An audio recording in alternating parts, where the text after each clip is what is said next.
Hi, good evening everybody, and welcome to the daily Rambam Shiur, 3 chapters per day. Once upon a time, an elderly Jew who arrived from the old Noam, from Europe here to America, and they asked him, tell us, when did you get married, before the war or after the war? He answered, from the moment he got married, the world war started in his house, and it goes on till today.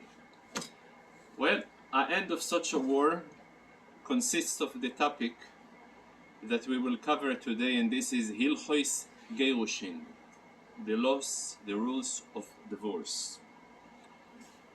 There are two types of mitzvahs, positive commandments. There is one type of positive commandments. It is called in Hebrew a mitzvah chiyuvis, type of a commandment that a person is liable to do. He has a active liability to do it. Then there is another type of positive commandments, which is called in Hebrew a mitzvah kiyumis, existential commandments.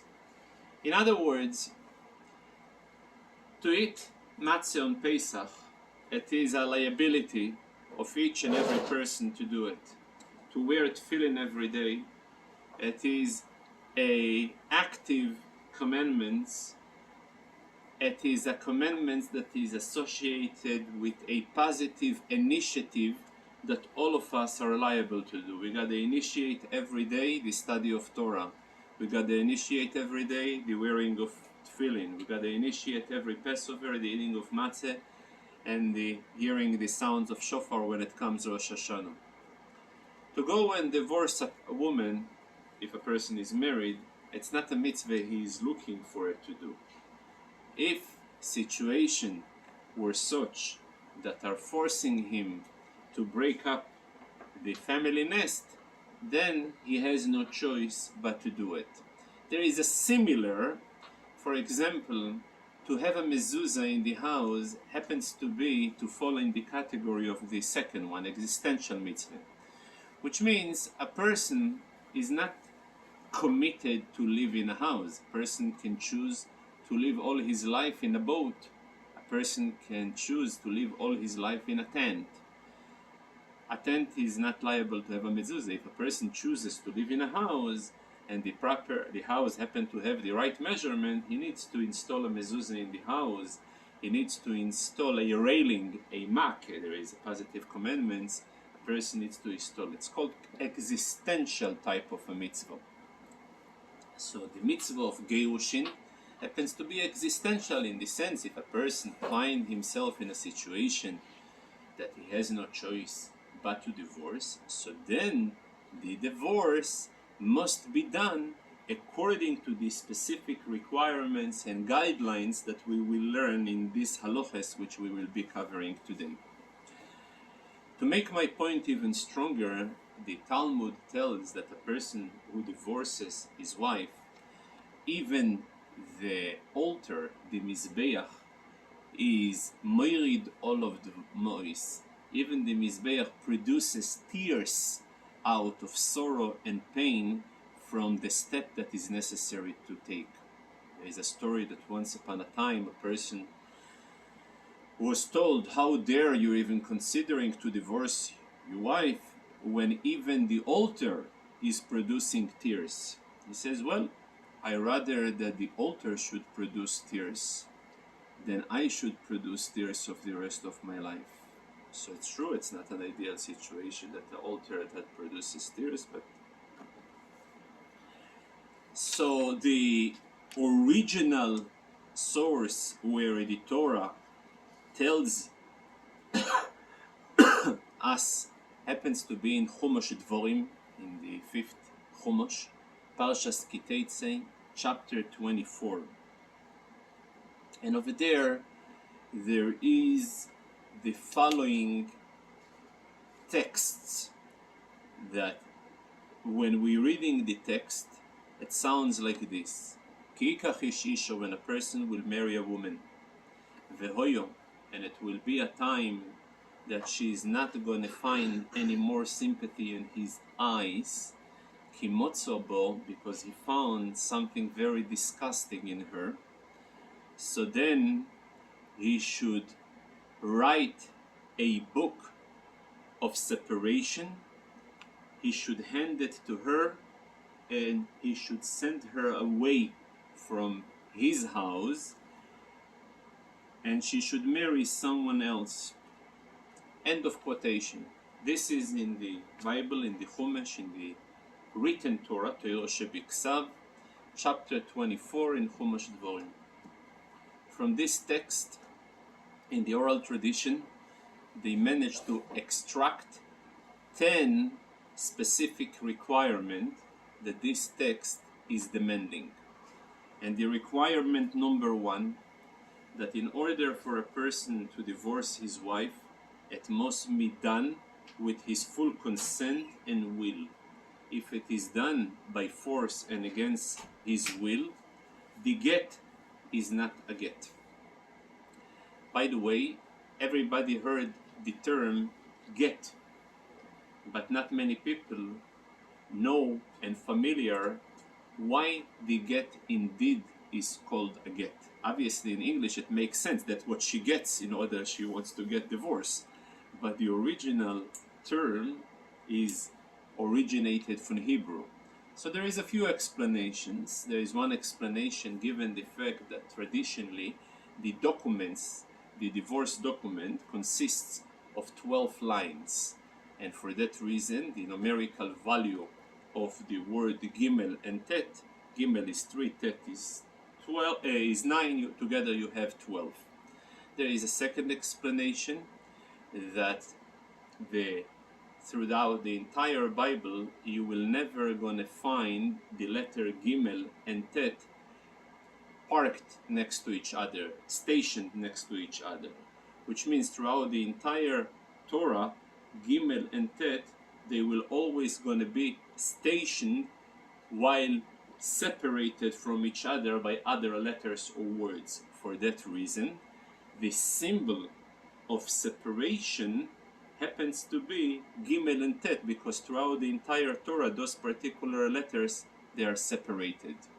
There is a third explanation, which is associated with what we have mentioned before, that in the portion, which is also connected to what we read yesterday, Parshas Pinchos, Parshas HaKorbanos, which describes and instructs the daily offering, the Korban HaTomid, the Tomid Shel Shachar and Ben Huarbaim, the daily offerings that used to be brought in behalf of the public, of the Jewish public, Korban Tzibur. The word Gimel and Tet throughout the entire section doesn't exist there. And for that reason, we know that when a get comes, the Mizbeach, the altar, is so allergic to it, to the extent that it extracts tears, because had it not be allergic to it, the letters Gimel and Tet would appear over there. Since they not appear, obviously it shows that it is so toxic, and that even the Mizbeach doesn't tolerate it.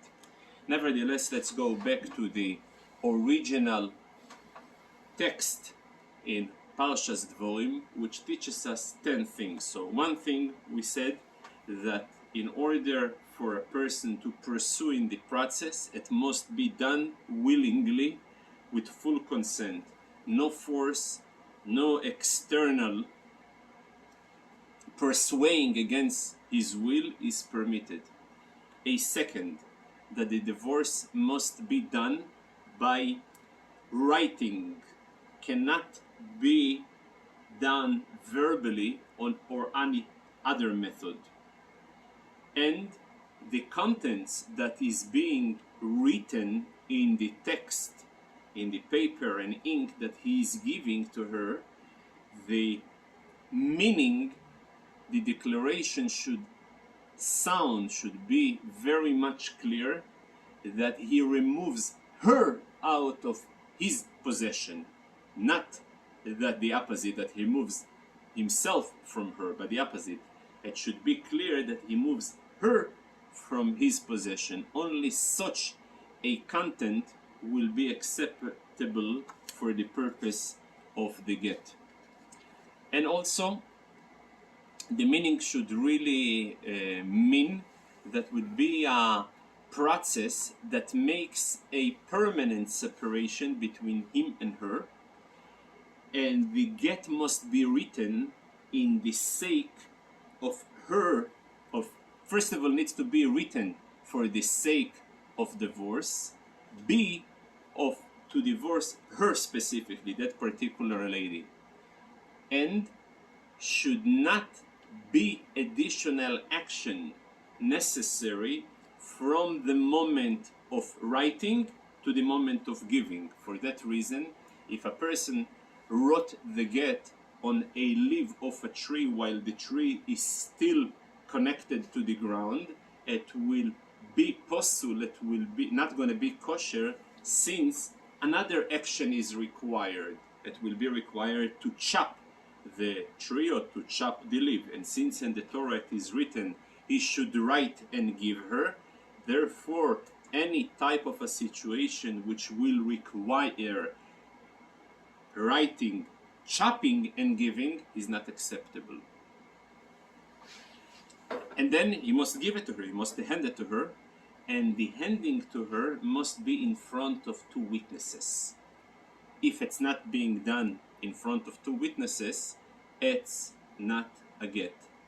And he should give her in the purpose of a divorce, he should verbalize, and or the husband or his proxy would be the one who are giving to her. So these are those 10 requirements that are being stated or hinted in that particular text in Parshas Kiseitze, and this is the central theme that throughout the entire halachos we are elaborating on each and every one of those 10 requirements.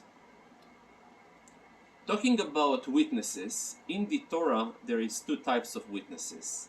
There is one type of witnesses that all their job is only to report. They don't have an active role to enact a process, but to report a fact that they have witnessed. That's called Eidei Birur. They are there for us to use them as forensic evidence for an event that took place. Then there is another type of witnesses that they called Eidei Kiyum. They are enacting. Their participation is basically activating over here a process, a status from a lady who was until now a Eishes Ish, until now anyone outside her husband who would engage in relations with her will be subject to chenek, to a death penalty. At the moment that she is divorced, the status is being changed and she will be permitted to the entire world. In order to move her from one status to the other status, the Eidim are necessary. The reason how I know that the Eidim, those witnesses, will be over here instrumental in order to switch her from one status to the other, since in Torah it is written, Al pi shnayim Eidim yokum dovor, according to two witnesses, a thing will be established. And in the context over here it says, Ki motzobo, a person will divorce his wife since he found in her Ervas Dovo. Again, the word Dovo appears in a context of Shnayim Eidim, and the word Dovo appears over here. So for that reason, I know that the only acceptable type of people, persona, that will be able to switch her from one status to the other is the participation of witnesses. Now, in order for the Eidim, what type of Eidim? There is an entire argument in the Talmud amongst the Talmudical scholars what type of witnesses are necessary to make this switch from one status to the other.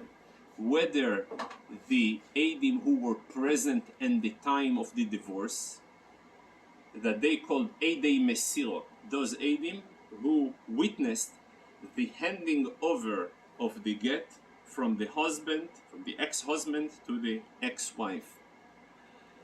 Or Eidei Hasimo, those Eidim who are in the signed on the document. So ideally, the Rambam takes the approach that those Eidim who are present, Eidei Mesiro, they are the primary Eidim, that based upon them the process takes place. However, in case that he managed only to find witnesses that will sign on the documents, and later on he took this document and he handed this document to her, the Rambam takes his position that though ideally it should not be done, but nevertheless after the fact it is kosher, though he brings one opinion that it will be disqualified rabbinically. I mean, biblically it will be fine, but rabbinically. However, later on, seemingly that the Rambam takes the approach that such a get will be fine, given the fact that after all, Eidim witnesses were signed, though not at the time of handing it to her, but at the time that preparing this document. There is a very important institution that the rabbis instituted in the get, though biblically it's not required, to write the date. The reason, I'm suspecting that sometimes a person will be marrying a relative of his, and she may be cheating on him, despite the fact that he would like to divorce her, but he would also at the same time would love to preserve her good name.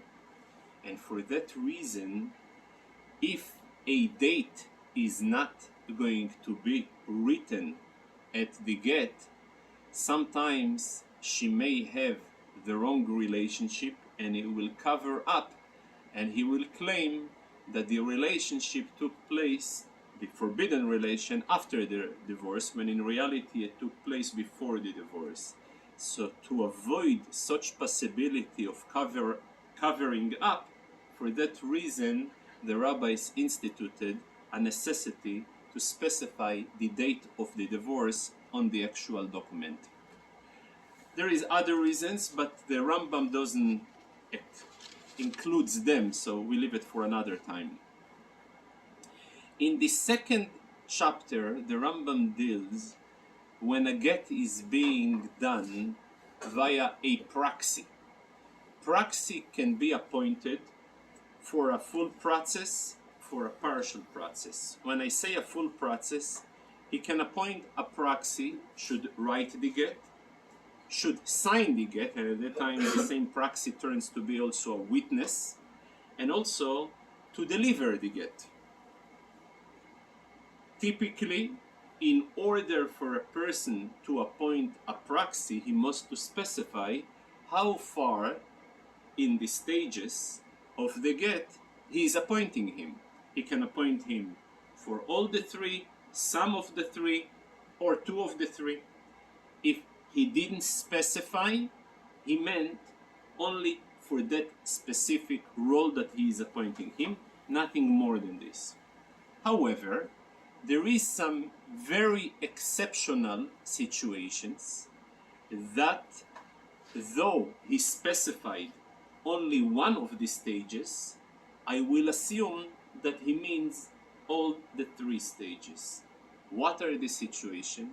When a person is clearly he's about to go on a death row, and that way he's in a pit, and people passing by and they hearing him screaming, please write please write a get to my wife. Though he said only write the get to my wife, but due to the desperate situation he is in, I'm interpreting his statement, what he really meant, to go write, sign, and deliver it to her. So in an emergency situation, I will stretch his wording into more than he actually stated. The final chapter, the final subchapter in the second chapter, is a very famous one which exceeds way more than the narrow scope of Gerushin, and it deals with a situation when a person legally he should be giving a get to his wife, and yet he rejects to give the get to his wife. On one hand, as we said before, that the primary requirement, a get should be written with full consent and with goodwill. Here comes a very interesting halacha. When the halacha requires and demands a person to give the get, and he rejects to give the get, so it's even if he was forced by Bet Din to give the get, but given the fact that the halacha accepts him to give the get, and he gave it by force, the get will be kosher. For what reason? And this is a reason that the Rebbe once wrote to an expert in mental health, and in a response to a book that he wrote to the Rebbe, where he discovers that modern psychology accepts that there is conscience and there is subconscious. And therefore, in order to heal, in order to treat, in order to deal with many problems, you gotta make this distinction between conscience and subconscious. The Rebbe tells him this is not a discovery of modern psychology. This is already a discovery that was made in the Talmud, and the Rambam presents it so beautifully in the end of the second chapter that we're covering it today. When a person rejects to give a get when the halacha demands him to give a get, though that generally a get should be given with full consent, over here, as an exception, the halacha gives the go-ahead to go and force him to give the get. For what reason? For the following reason. Each and every Jew, by his nature, he urges, he pursues, and he wants to do all the mitzvot. And if you hear him stating that he doesn't want to do, it's not him. It's the evil inclination that was imposed himself upon them. So when I am activating over here a force, I'm removing the external force that was not letting him to express his free will to do the mitzvah. So this is a famous Rambam that the Rebbe in many occasions, which many of them happen to be present, and you can hear it on the audios in different consents, that the etzem, that the subconscious, the core will of a person is to do all the mitzvot. So as long that the force comes in scenarios when the halacha doesn't require, the get is not a get. But in those particular scenarios where the halacha requires, and the assumption that he really wants to do the mitzvah, and what he states that he doesn't want to do, it's not that what he is stating, it's an external force that's stating, which reminds me once upon a time a good story that I heard from one of the greatest fundraisers in Chabad, There is an institution called Koilel Chabad, and one of their, Rabbi Duchman, one of their fundraisers, once he shared a good story that he heard from his aunt. When he told her aunt that he becomes a fundraiser, so she told him the following story. He says, when you are going to one individual and you want to present him a project, he should become a supporter for that particular project. And he tells you, no, I'm not interested. Don't get moved by it. Remember, this is not him. This is his evil inclination, his Yetzer Hara. Then you're going the second time, and he rejects you again. Don't be moved by it. Don't be shaken by it. It's not him. It's the Yetzer Hara. Then comes the third time, and you're about to go to him, and he says, I'm not going to go. If he rejected the first time, the second time, what's the chances that he's not going to reject the third time? So you're deciding not to go to him. At that time, you should remember that his Yetzer Hara entered into you. It's a different story. And the third chapter, the Rambam deals with a very interesting, he elaborates on the concept that a get should be written lishmo. Lishmo, for the sake of writing the get. And he gives 4 levels how far the lishmo, in the sake of writing the get, goes. Scenario number 1. A person goes by a training room where the scribe, the sofer, writes gets, write those documents. And he looks at the documents and he sees, wow, he happens to write such a get that the names in the get matching my name and matching my wife's name. Perfect. I may take this document and give him a few cents and save another trip to the scribe. Such a get is possible. Why? Because the get was written not in the sake, not for the purpose of writing a get for divorce. It was written part of a training. So for that reason, the get will be possible.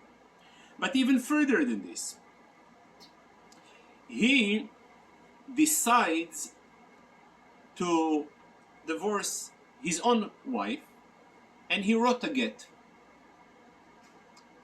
And then he meets on the street a friend of his. He says, you know why? Our names are matching, and I know that you were intending to divorce your wife. But my need to divorce my wife is much more urgent than yours. Can I use the same get that you were writing to divorce your wife in order to divorce my wife, since both of the names are matching? Even though the get was written for the sake of divorce, but since the people that it was written for, it was not matching those people that are being given to, for that reason it will be possible. Then there is a third level.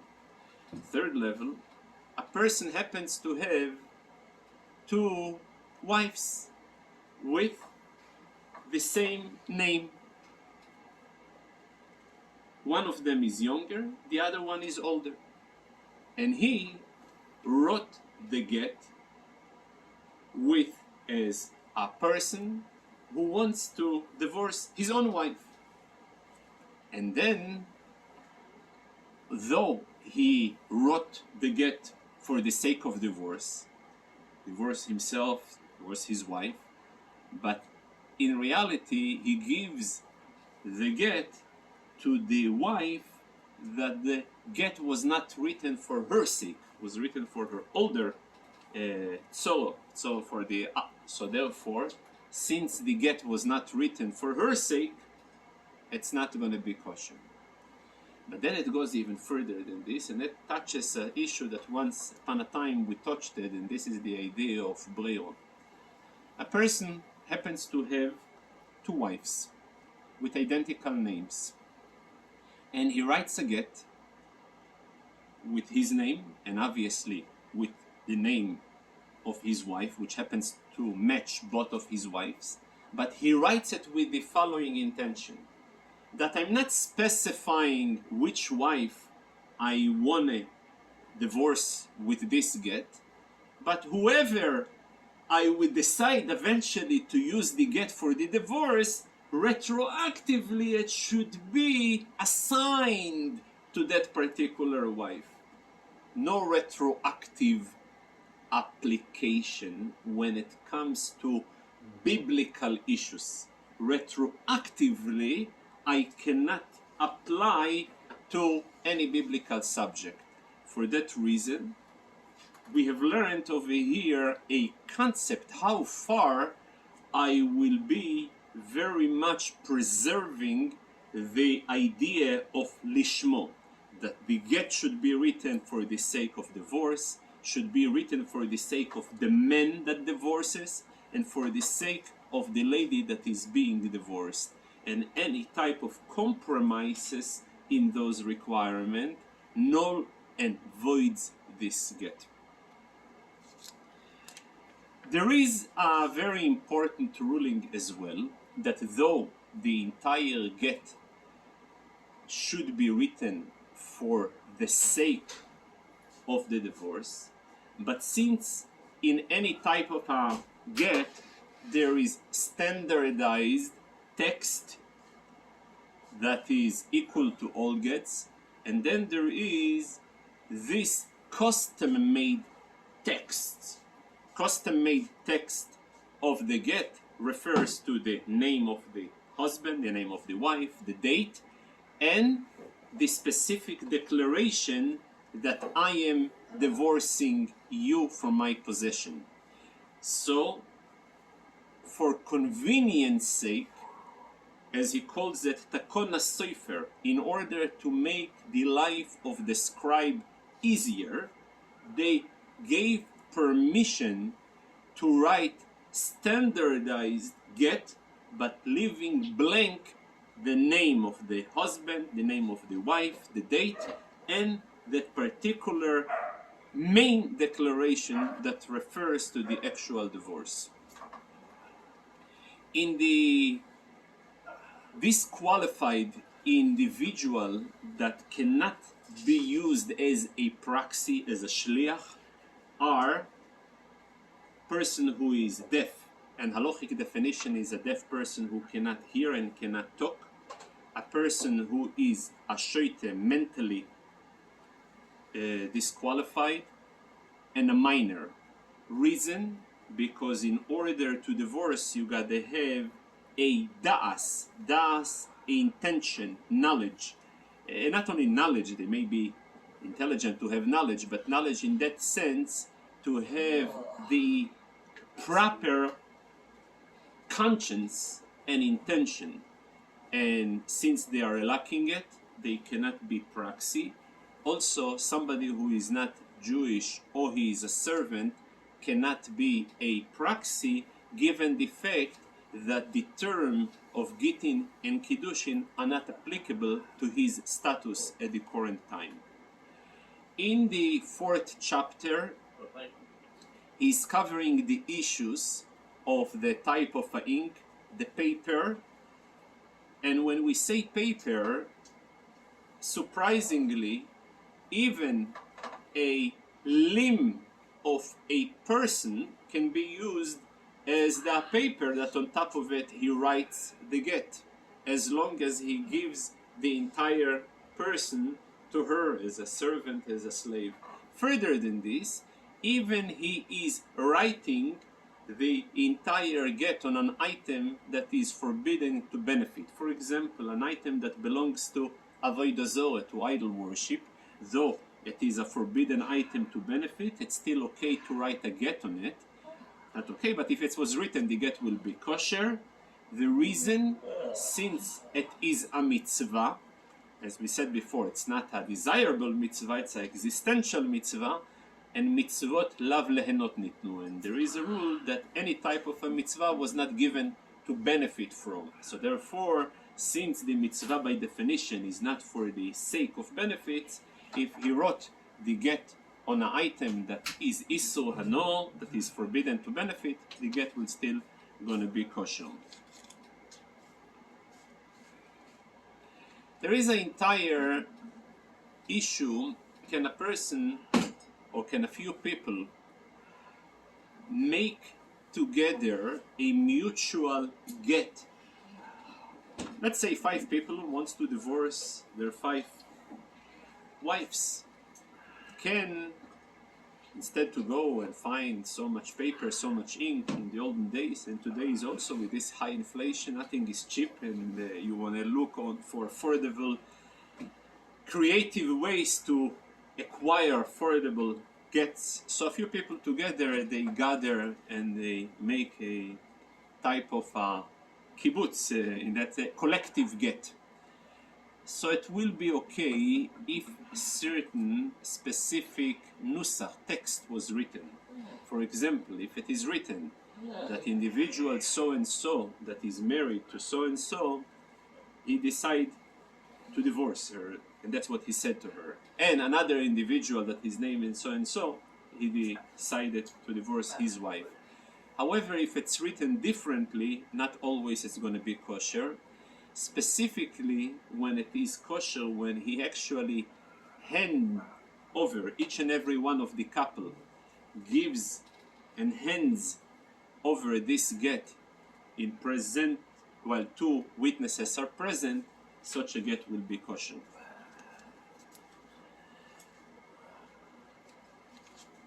When in the 5th chapter the Rambam elaborates, when we're talking about her possession, the get needs to be given in her possession, not necessarily in her hand. Sometimes it can be done in her yard, and sometimes even when it's not in her yard, as long as he puts it in her vessel,